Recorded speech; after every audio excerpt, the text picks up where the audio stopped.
Okay, moving forward in chapter 9, we're moving on to 9.6, which is called other angles. So what is different about these other angles as compared to what you've already studied?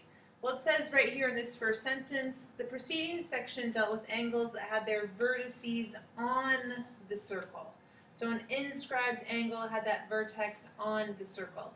Or actually, it's also had the vertices at the center of the circle. Right? So this lesson studies relationship among the arcs of a circle and the angles formed by chords, secants, and tangents. So it goes beyond a radius or a diameter or two tangents they're lengths. We're not looking at their lengths, we're looking at the angles instead. So let's look at this first example. It says, given the arc measures, find angles 1, 2, and 3. So we were given this angle right here as 52 degrees, arc BC. Well, if we follow B, we go over here to A, we follow C, we go over here to A, and we can see that angle BAC is an inscribed angle, right? So BAC is an inscribed angle. And what did we just learn in 9.5 about inscribed angles and what you just quizzed on? Is that then angle 1 is going to be half the length of 52 degrees, right? It's half of whatever its corresponding arc measure is. So angle 1 then is 26 degrees. Then if we look at the other arc that was given, that's AD. AD is 102. So the measure of arc AD is 102 degrees. We follow where D goes back here to letter B. BA, we have these two segments, these two chords, and they have their vertex on the circumference. And therefore, again, angle ABD is an inscribed angle. And what do we know about inscribed angles? We know that then angle 2 has to be half of this, so that's going to be 51 degrees. Okay, so if I know that angle 1 is 26 degrees and angle 2 is 51 degrees, well, now how do I get angle 3? Well, this orange part is a triangle, and we know that the angles of a triangle add up to 180 degrees. So we're going to add 26 degrees to 51 degrees, and then we're going to have this unknown angle right here, right, plus something else has to add up to 180. So basically, we're subtracting this sum, right? 26 plus 51, that's 77. We're going to subtract that from 180 degrees. So what does this angle have to be over here? Well, that's 103 degrees. But that's not angle 3. What is angle 3 going to be? It's going to be its supplement, or in other words, it's going to be 77 degrees. That's also, remember, the external angle, the remote two interior angles. The external angle 3 is the sum of the two remote interior angles, 1 and 2. That's going back to unit or semester 1. We talked about that. But how do we get angle 3? Well, angle 3 is 77 degrees. So what did we do? That's what this theorem says. It says the measure of an angle formed by two chords that intersect inside a circle. So this was chord AC, this was chord BD. They intersect inside a circle. It's equal to, so this angle right here is equal to blank the sum of the measures of the intercepted arcs. So here was one intercepted arc, that's 52 degrees. Here's the other intercepted arc, that was 102 degrees. It says take the sum, so it's the sum, so that is 154 degrees. How does the actual answer of angle 3 relate to 154 degrees? Well, it's half of it.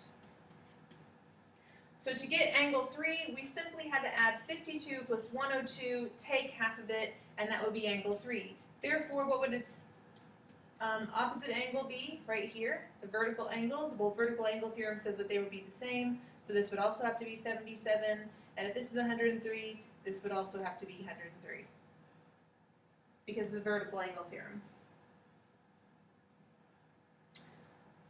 All right, so that's our first theorem. It's called the chord-chord theorem. So when two chords intersect inside a circle, then they form angles that are half the sum of the measures of the intercepted arcs. Moving on, look at these three cases in order to complete the theorem below. Case number one, what is special about case number one?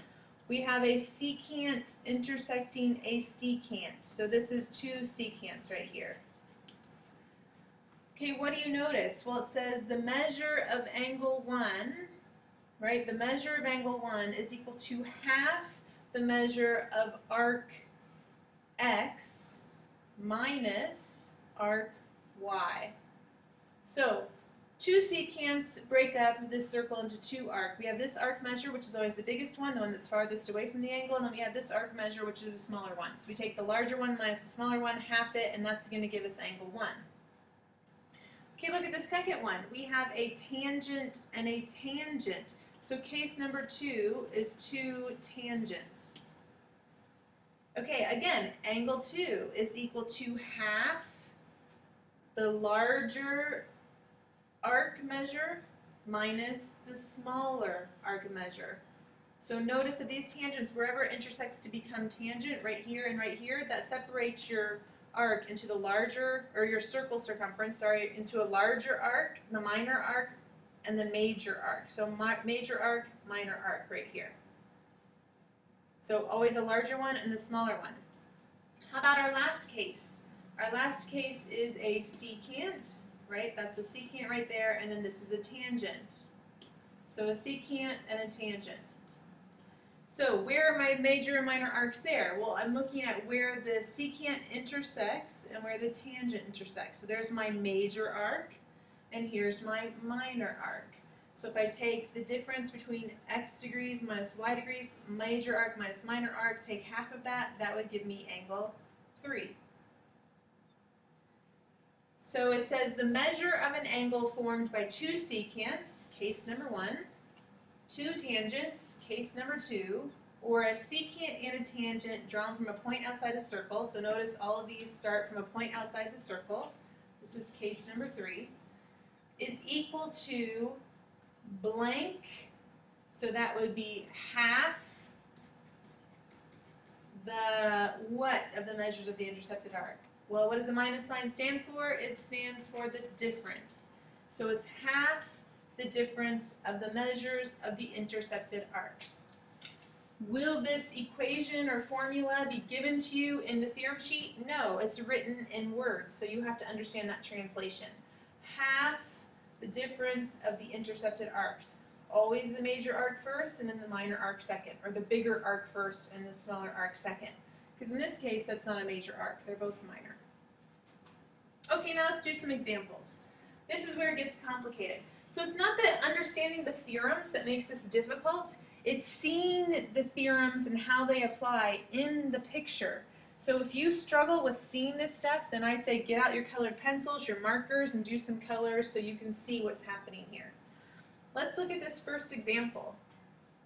How in the world are we going to find the measure of arc WT given, so the only thing that's given is that UT is tangent to the circle. So we know this is a tangent. Okay, that's not the only thing given, but we know this is 30 degrees up here. We know this arc is 110 degrees, and we know this arc is 100 degrees. Right? So we have those two arc measures, we have this angle measure, we know this is a tangent. Now, some of you might be saying, oh, there's a relationship between RT and UT, that's a 90-degree angle. And wrong answer. That's not true this time because RT is not a diameter. It's not going through the center of the circle, right? So therefore this is not a diameter, which means this is not a radius, so they do not necessarily intersect at 90 degrees. In fact, they won't unless it goes through the diameter or the radius, or sorry, goes through the center, unless it's a radius there. So therefore, how do we begin? Well, we just learned these two theorems, so obviously we're going to be practicing them.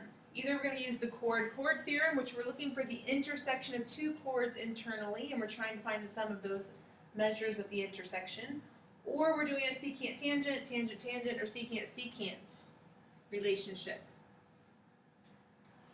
Okay, well hopefully you see, maybe these were the easier ones to start with right here. Okay, so if we want to find the measure of TVS, this is a chord right here and a chord right here, and they're meeting inside. So how can I find the measure of TVS? Well, that was the chord-chord theorem, which says we take half the sum of 110 plus 100, half of the sum of those arcs that those chords intersect. So the chord intercepts this arc, the chords intercept this arc, right? So therefore I'm going to take half that sum. So 110 plus 100 is 210, half of that is 105. So angle TVS is 105. Well, if angle TVS is 105, then finding RVS should be really easy, because if this is a straight line right there, a straight line segment, what's going to be true about these two angles? They must add up to 180 degrees. Hopefully you're saying in your head they must be supplementary. So these are 75 degrees. Okay, great. So I have 105, 105, 75, 75. But that doesn't necessarily help me find WT. So how am I going to find this arc right here? Okay, well, what else you should see is that we have a secant right here, and we have a tangent right here.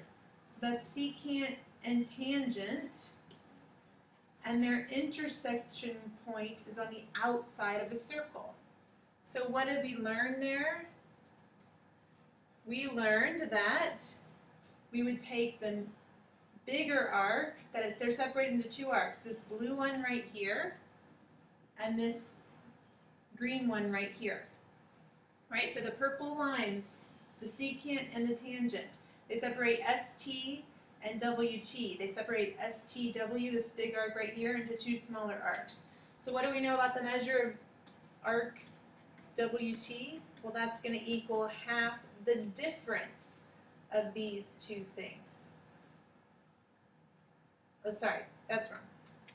Not the measure of arc WT. Sorry. Rewind. Okay, it's not the measure, it's this angle measure that's formed by the secant and the tangent. So what's formed by the secant and the tangent? Well, they gave us that, and they said that's a 30-degree angle.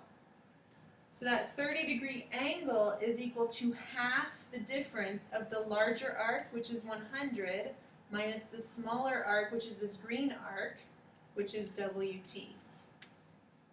So this time, it's slightly more complicated, only because the first thing you need to do is get rid of that half, right? So how do we get rid of half? We multiply by 2 on both sides. So cancels the half, multiply by 2 over here. So I get 60 equals 100 minus the measure of arc WT. So what do I do with 100? I move it to the other side by subtracting 100, so I get negative 40 equals negative measure of WT. Therefore, what does WT equal? The measure of WT equals 40 degrees. So 100 minus 40 degrees is 60. We take half of that, and we should get this angle up here. Did it work? Yes, it did. So if this green measure is 40 degrees right here, this is 110, this is 100, can we find RS? I certainly hope so. You know, all the way around the circle is 360 degrees. So we have 100, 210, 250. So it looks like this final angle is 110 degrees. Is that right? 220, 320, 360. Yep. Okay, tricky. You had your secant tangent, and then you had your chords with that internal angle. So why don't you pause now, and then you can come back and see the answers, and then I'll do a second video explaining each one if you need it. Okay, so you can look slowly through the answers, and then I'll have a second video to explain them if you need more explanation. Number 2, the measure of angle D, you should have gotten 75 degrees and used the outer angle theorem because it's tangent-tangent. Number 3, you should have gotten the measure of arc AB to be 40 degrees and used the outer angle theorem because it's secant-secant. Number 4, you should have gotten 65 degrees using the chord-chord theorem. Number 5, you should have gotten the measure of angle S to be 70 degrees using the outer angle theorem. And then number 6. Angle 1 is 80 degrees, angle 2 is 100, angle 3 is 27.5, angle 4, 117.5, angle 5, 62.5, angle 6, 35, angle 7, 90, Angle 8, 62.5.